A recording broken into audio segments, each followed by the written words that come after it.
everyone, my name is Chelsea and welcome back to my channel. For today's video, I am talking about my favorite romances.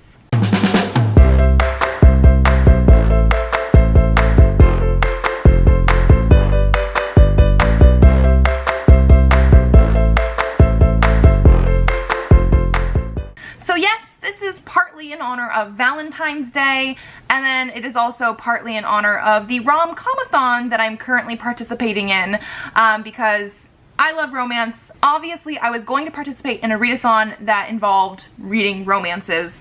I'm trying to do 7 romances in 7 days.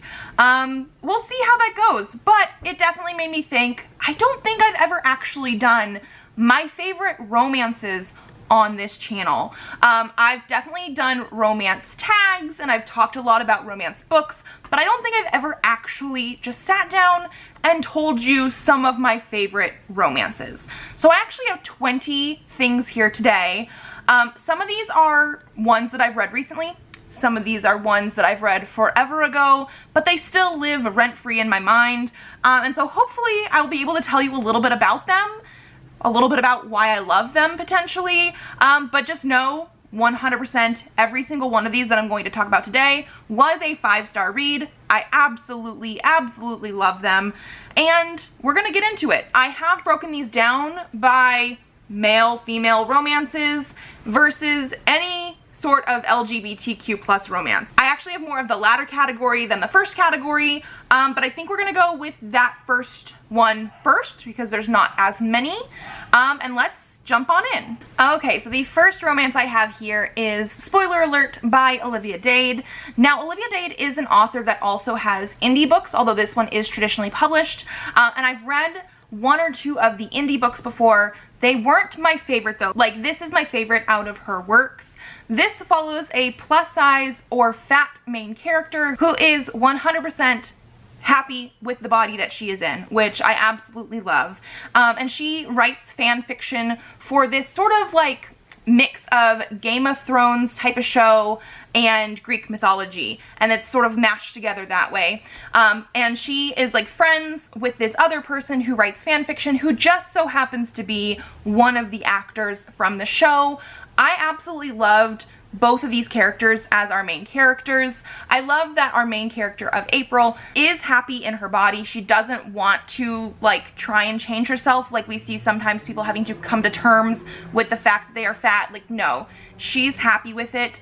I also liked that our main character, the guy of Marcus, I believe has dyslexia in this one. Olivia Dade is actually very good about putting some also like neurodivergent or disability type of reps into these books as well, and so that was one thing that I really was surprised about but enjoyed. And so the fact that it had the fan fiction aspect, which I love, and the fact that these characters were wholly realized and like knew who they were as people, it probably helps that they were like in their 30s or 40s, so it was a much older sort of romance, like not people in their 20s. I absolutely love this one. The next one or 2 or 3 on this list, I'm counting them all as one, is the Well Met series by Jen DeLuca. So I've read the first 3 books, Well Met, Well Played, and Well Matched. The 4th one actually came out in December and I just haven't read that one yet. I think out of all of these, Well Met and then Well Matched are my favorites. Well Played I gave 4.5 stars, so I'm still counting it here.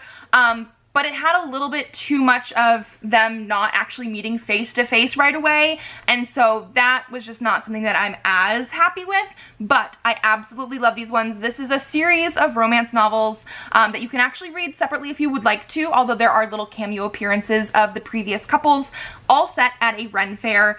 I absolutely love this one. I think Well Met is one of my favorites because the main guy character of Simon is just like, that's the type of guy that I would go for, you know what I mean? But we also follow our main character of Emily, who is new in town, helping her sister after she has like broken a leg and taking care of her niece, and ends up roped into helping out at the Ren Fair. I just devoured all of these books. This one also has a single mother and a fake dating trope, which is like one of my favorite things. Like, I just am in love with everything about these books. The characters, there are some sexy scenes in here, but the romance is really what builds it up first, which I I love. And so yeah, these ones have to be on my list. The next one I have here is Get a Life, Chloe Brown by Talia Hibbert.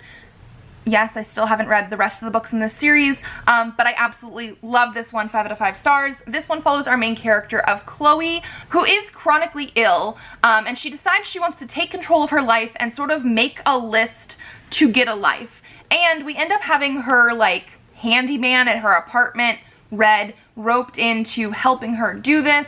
He is like into her from the get-go. She's also plus sized or fat, which I absolutely love. Again, I'm loving all the representation we have here because we do have the chronic illness, we do have the plus size representation, but the fact that these people are okay with who they are, or, you know, trying to figure out how to get a life, like that sort of aspect of it was great. I will say some of the sex scenes in here, the language used was not my favorite, but it wasn't like something to pull me out of the story 100%. So I loved the actual like romance of this so much. I've heard Dani Brown, the second book, is even better. So like I definitely need to read that, and I'm sorry that I haven't yet. But this one, I think I read like in a night because it's not like super long, and yeah, I devoured it. I loved it. The next one we have here is The Soulmate Equation by Christina Lauren. This is another one that has a guy character that I'm totally into. Like, again, the personality I absolutely loved. This one is another one that actually has a single mother, which I didn't think that was something that I would enjoy necessarily, or at least it wasn't something that I was looking for, but quite a few of the romances that I like have that single mother trope, and I feel like I like them when they are actually part of the character and the children are not just thrown in there. Like, we actually get to see them being a mother. Also, when the kids aren't too young. I want to say most of the kids that we're talking about here are probably like preteen age, usually. But yes, I absolutely loved the characters. The guy character, he's a little bit snarky at first, and then he definitely comes around. Like, I loved the romance in here. This one also deals with a little bit of like technology in it. The whole premise of this one is that they were matched with a like genetic dating app because of their genetics. Like, they go through this process. He's actually like the creator of the app, and she's somebody who just sort of like signed on as a whim. And they do not like each other. This could definitely be also classified as like hate to love. I loved it. The next one I have here is Song of Blood and Stone by Elle Penelope. This is actually more of a fantasy romance. More fantasy than romance, but the romance in here is still like a big part of the story, and I loved how it worked. This is a world that has like two lands separated with a magical mantle. One side has magic, one side doesn't. We do have a little bit of talk about the racism in this world as well, and the mantle is starting to come down, and these two characters get forced into this situation trying to save the world so that the evil tyrant ruler can't come over and like break things down. And I just loved seeing them try to save the world, but also developing feelings for each other.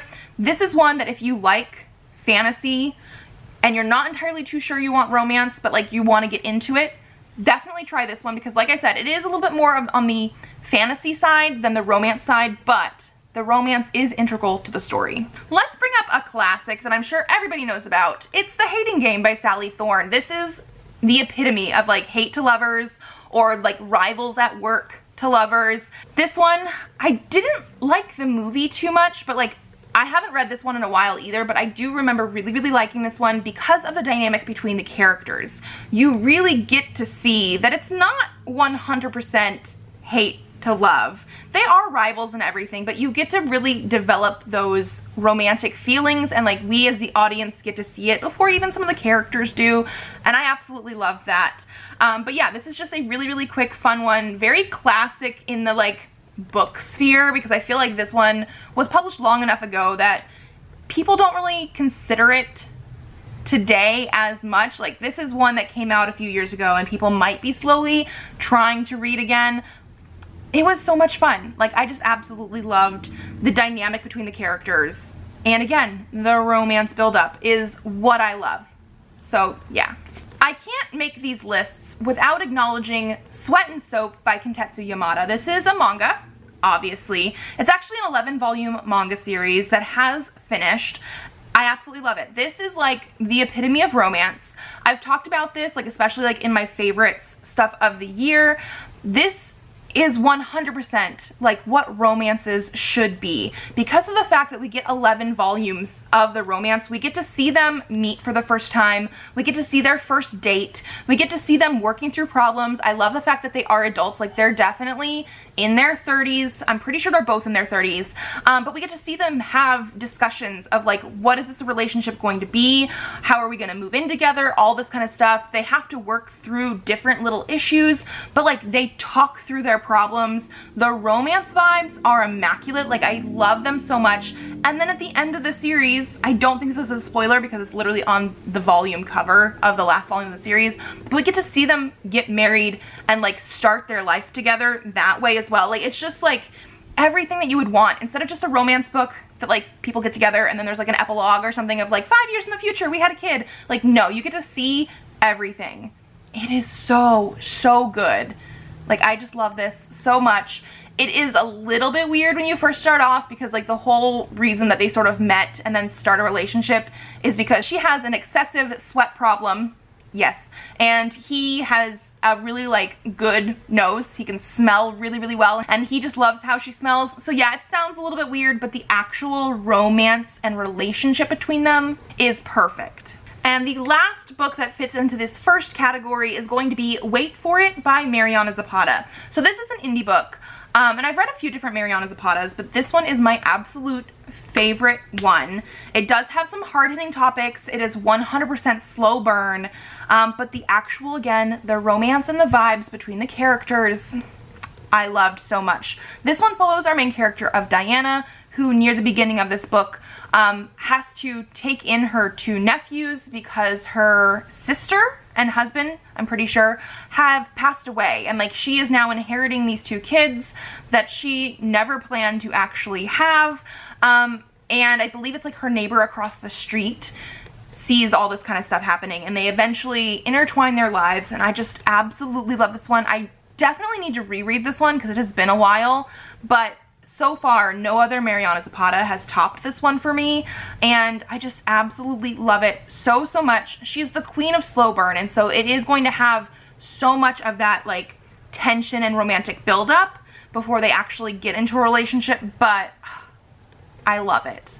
Okay, moving into the LGBTQ plus books. The first one I have here is Strangelove by Anne Aguirre. This is a sci-fi romance where technically it's a male-female romance. However, our main male character is an alien, and so bits and pieces are not the same as our bits and pieces, and there are other characters in this world that are obviously not the same as the genders and stuff that we have here, so I definitely think it counts.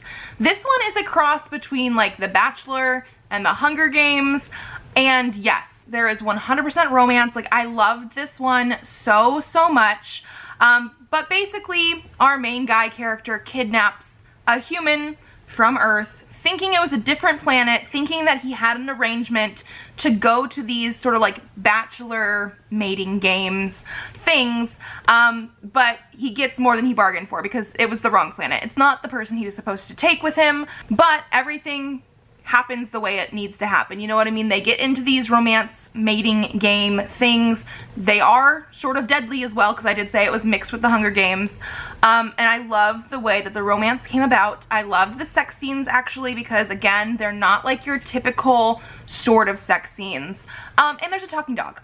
There's a talking dog in this book. He, for sure, is the comic relief. Like, I loved it so much. So yeah, definitely try this one out. It is probably not what you're thinking, even with me telling you what it is. Try it. The next one I have here is Written in the Stars by Alexandria Bellafleur. This is a sapphic romance that is a fake dating trope. I love me some fake dating. And it also has to do with like a zodiac astrology sort of thing. So there are little bits and pieces throughout here that are like the sort of astrology stuff that you see like on Instagram and everything. So it's like, what rom-com are you based on your zodiac sign? I'm a Capricorn, so I always go through those and see it, and it says 2 weeks notice, which I have never watched, but they have that kind of stuff in here because it is based on that. This is also a retelling of, I believe, Pride and Prejudice. Yes. nods to Bridget Jones's Diary and Pride and Prejudice because one of the main characters is Darcy. Her first name is Darcy. But yeah, absolutely love this one. I love the fake dating. I love like the grumpiness of one of our main characters. And so 100% you guys need to try this out. It is adorable. Next, we have another manga. I have I Hear the Sunspot by Yuki Fumino. This is a manga series that actually is still ongoing. We have a new volume that is supposed to come out sometime this year. I have already pre-ordered it because I need it. But we have currently 5 volumes out, and this is more of a new adult friendship at the beginning, but it definitely goes into actual romance as you continue, between 2 college students, both males, and one of them actually is deaf. And the reason that they end up meeting is the other student ends up doing his notes for him in exchange for lunchboxes. It is absolutely adorable, but as you further go on, you do get into the like, what are we gonna do for school? What are we gonna do for work? How are we gonna do lives together? This sort of stuff. But I also do love the fact that one of our characters is deaf because some of the conversations that pop up are also related to what he wants to do because of that. And so I just absolutely love this series. It tugs on your heartstrings and I can't wait for the next book. The next book I have here is Boyfriend Material by Alexis Hall, another male-male romance. I have absolutely loved this one. I need to read more from this author because this one, fake dating again, I told you, one of my absolute favorite tropes. But I love this one. I love the fact that, again, these are adults who sometimes have issues, but they 100% work them out. Like, if we can do fake dating where you can start to see the pining between the characters and we don't actually have like huge miscommunication, I love it. This one also does have some cheeky British humor in here, and I do have the sequel Husband Material that I need to read because I love this one so much. Yeah, this is another one that you guys need to try. Another one that I don't think people are going to realize is on this list, but I had to include it, is The Love Hypothesis by Ali Hazelwood. The reason this is in the LGBTQ plus category is that our main character of Olive is demisexual, and it is basically written on page. I don't know if they use the word demisexual, but she goes into how she feels and explains all of that, and like, it is canon, 100%. I absolutely love that they go into that in here and they explain it in such a good way for me because that is how I identify. I thought it was so well executed, but also the romance. If you can get past the first like 50 pages where all she can talk about is how tall Adam is, because yes, it is a little bit excessive at the beginning of this story, the romance gets to a point where I just absolutely devoured it, absolutely loved it.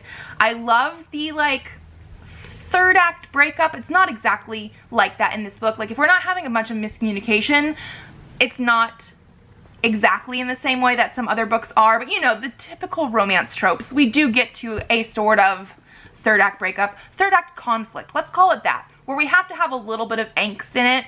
I loved how that was handled as well. So yeah, I definitely, again, want to read more by this author because I loved this one so much. Another book, Delilah Green Doesn't Care by Ashley Herring Blake. This is another sapphic romance with another single mother. I know, I don't know why, but it's something that ends up in a lot of my favorite romances. This one follows Delilah Green, who I think is currently like living as a photographer in New York, but is coming back to her hometown for her stepsister's wedding. And then we also have Claire, who is the single mother, one of the stepsisters' like best friends, and they're sort of exploring the feelings for each other in this one. Again, 100% absolutely loved it. Loved Claire as a mom, loved both of these characters as characters, like the way that they deal with their relationship, like it is so good. This one also I think has slightly steamier sex scenes in it than some of the other ones, like Boyfriend Material, Fade to Black, that kind of stuff. I absolutely love this one. So good. Again, another series I need to continue because there is a sequel and I think a 3rd one just got announced. Then another one is Under the Whispering Door by TJ Klune. Now this one is not like technically a romance. I'm sure they have it shelved under more of like the sci-fi fantasy sort of area. However, there is a romance in here that I think is so well done. I had to mention it. Basically, this is a book on a character study. We are following our main character of Wallace, who at the very beginning of this book is a horrible, horrible person. And he's also dead at the beginning of this book. And he ends up at this tea shop and has to confront the fact that he wasn't a very nice person. He is now dead. How does he deal with his grief? All this kind of stuff. But there is a romance that blossoms throughout this story. And the way that everything is dealt with, it is a slower moving story in most parts because it is a lot of talking about all these different things happening. But I absolutely loved it. I could not mention it because even though it's not a romance specifically, the romance in here was so well done. Speaking of TJ Klune, another one that I did have to mention that is more romance actually than even Under the Whispering Door is Wolfsong by TJ Klune. I read this when it was an indie book. It is now going to be published. I think it's already been published traditionally in the UK, but it's coming out soon in the US. And I absolutely love this one. It is a paranormal romance. It has werewolves, all these kind of things, but again, the characters that TJ Klune writes, the way that they come together in this found family with the romance that we do eventually get in here, it is just so well done. I will mention just off the bat that some people might not like this book specifically because at the beginning of the story, our characters have an age gap where one of them is much younger as a child. The other one is still a child as well, and they eventually grow up as friends, and it turns from friends to lovers, but they are way older when it turns into the romance aspect of it. So while I do not like age gaps, especially like, oh, this is a 17-year-old in high school and here's her teacher, you know, that kind of stuff, I don't do that. It doesn't feel that way because of the way that it is written, because of the way that the characters are written, because of everything that happens in this story. I absolutely loved it. I just wanted to put that out there because I'm sure there's going to be some people that just do not want to handle this book because of that, but I absolutely loved it. The next one I have here is Winter's Orbit by Everina Maxwell. This is another male-male romance, although technically it is also sci-fi. It is also a mystery. This was my favorite book of last year, so I'm sure you guys have heard me talk about this one. But it is a romance. There is a romance like at the heart of this story. It is complicated because we start this book off with one of these characters being betrothed to the other one because their husband has already died. The mystery of this book is like, how did that happen? Why did that happen, sort of thing. But there is that underlying sort of like grief and having to overcome stuff, but the way that these two characters work through everything, and I think again because they are adults, like I think everybody's at least in their 30s in here, I absolutely love the way that that worked. The way that they solve their problems, the way that they talk through things, how everything comes together. I absolutely loved it. This is also sci-fi, which I mentioned before, and it is a normalized queerness world and setting, which I love when that happens. Sci-fi should have that happen more. Okay, the next one, we're almost there. I just have a lot of things that I absolutely love. We have One Last Stop by Casey McQuiston. This is one of my favorite books of last year. It is going to be a sapphic romance with a little bit of a sci-fi twist because of the fact that one of our characters is stuck on the subway, like literally physically cannot leave. But I love this one so much. I love the romance. I love the characters. I love that, again, we have like found family aspects. We have friendships in here that make up these characters. Like, it is not just focused on the romance. I just absolutely love this one. They are so adorable together. This one also has some sexy scenes in here as well. So I know some people are probably looking for those. Not all of these do. And I'm actually forgetting to mention that a lot just because I don't usually like think of things in those terms. Like, I just want the romance.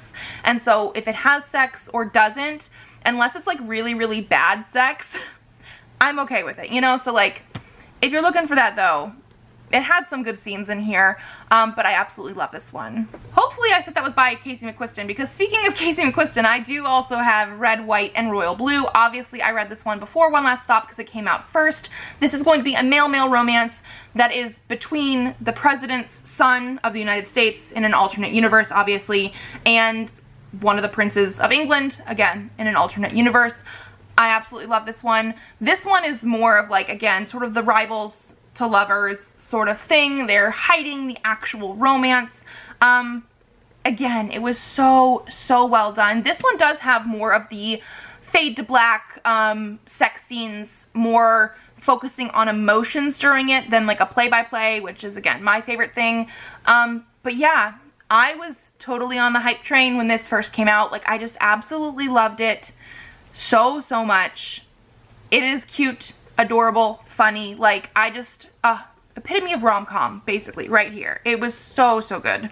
And then the last book that I'm going to talk about today is Pisces Hooks Taurus by Anita Sunday. This is actually book 4 in her Signs of Love series. It is male-male romance, and this is my favorite out of all of her Signs of Love books so far. And this one I absolutely loved. We have our main character trying to very quickly, basically, fall in love and get married because his visa has run out, or is about to run out, and he is going to be deported back to, I think it's New Zealand. And I just absolutely loved the dynamics between the two characters. Our main character is one of the most funny and interesting characters that I feel like have been in these Signs of Love books. Like, they have some really good characters, but I think because he's so witty and silly, like, I just absolutely love that. And this is a slow burn romance, which we all know that I love, and so I absolutely loved this one. This is just my favorite out of the whole series, although the other books are quite good as well. So that's all 20 of like my favorite romances, the ones, at least for now, that I could definitely pull up and wanted to share with you guys, because I have quite a few romances that I liked, but all of these were actually full 5 stars. I just absolutely love them so much. So if you guys like this video, give it a thumbs up to let me know. Subscribe to this channel if you'd like to see more videos. I do have videos coming out on Tuesdays and Thursdays, so I will see you then. Bye!